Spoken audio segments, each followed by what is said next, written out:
Ah, talvez só uma coisa que eu tenha esquecido de falar na última aula, né? Traduzindo para o português, o bind rows basicamente significa juntar linhas, né? Então você junta linhas da tabela 1 com a tabela 2, né? No caso aqui, acessos 1 e acessos 2, tá? Então só esse complemento.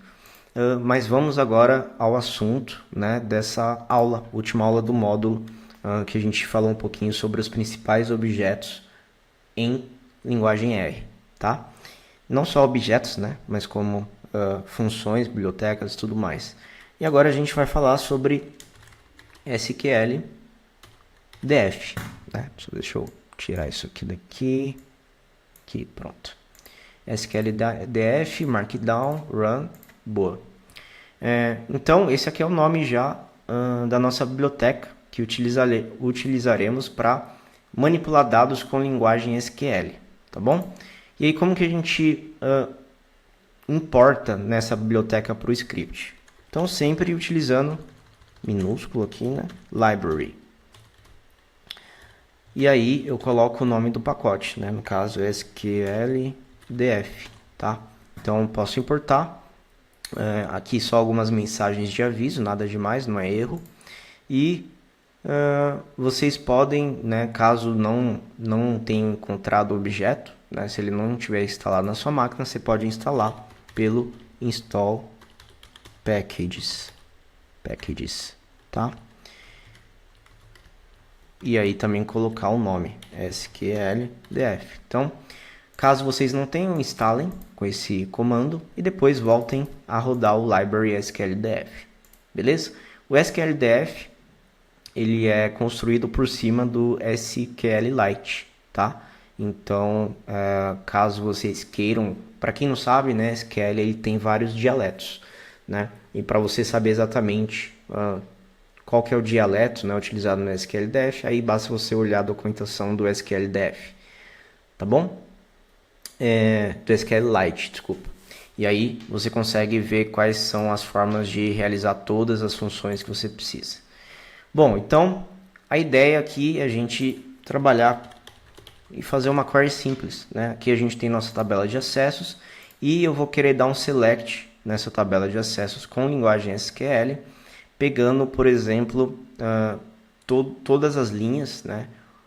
Ou na verdade vou fazer diferente, vou pegar todos os usuários, né, que tem quantidade de acessos maior que 50, né? Como que eu faço isso?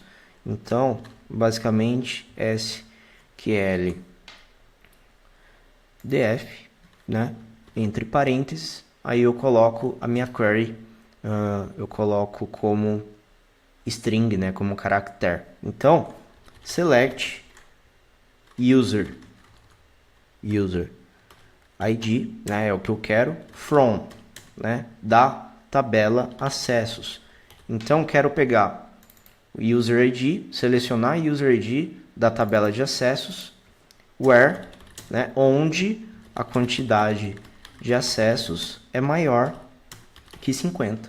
Tá? Então, para quem não sabe SQL, vocês podem até aprender aí no meu primeiro curso, né, que é o de SQL para análise de dados.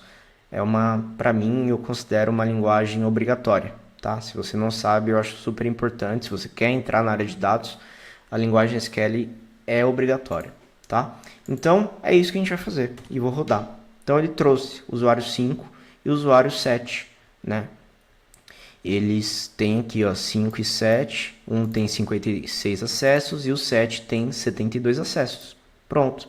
A gente retornou aqui usuários de uma maneira muito simples em uma linha com linguagem SQL. E aí é uma outra forma, né? Se você não gostou de utilizar dplyr, né, ou as funções built-in do R, você pode utilizar a linguagem SQL se você já estiver acostumado. Simples assim, tá? Você consegue dar joins aqui também, né? Então, por exemplo, vamos pegar aqui a mesma query, vou passar aqui para baixo, e a gente pode dar um join, né, da tabela acessos, vou chamar de A, e vou dar um join com a tabela de compras C, né? On a.userid igual a c.userid, tá? E vou tirar esse where aqui, não vai precisar dele agora.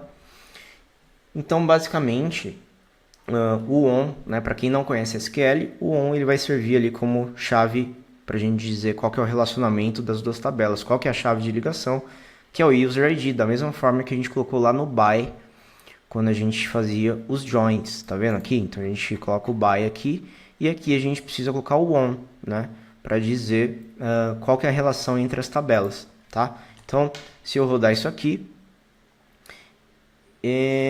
deu algum erro aqui no script, mas então vamos rodar tudo novamente. Vou colocar aqui Restart and Run All, né? Ele vai rodar rapidamente todas as células aqui do notebook, porque ele deu pau. Às vezes isso acontece, então vamos esperar aqui ele rodar tudo. Eu vou dar um pause no vídeo e aí eu já volto.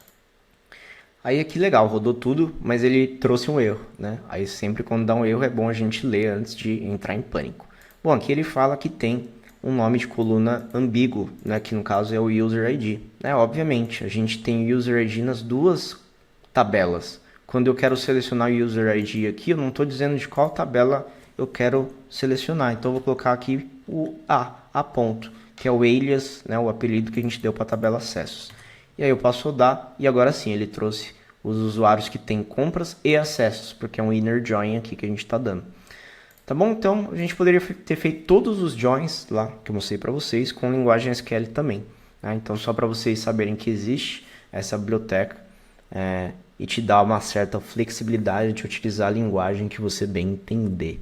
Tá bom? Então foi isso nesse módulo e agora no próximo que realmente a gente vai fazer ETL aí extraindo de diversos arquivos, né, com linguagem R, fazendo o tratamento, né, desses dados, dessas tabelas e mandando lá para o Google BigQuery, que vocês também vão entender o que ele é. Tá bom? Então é isso, eu vejo vocês na próxima aula, né, no próximo módulo. Até!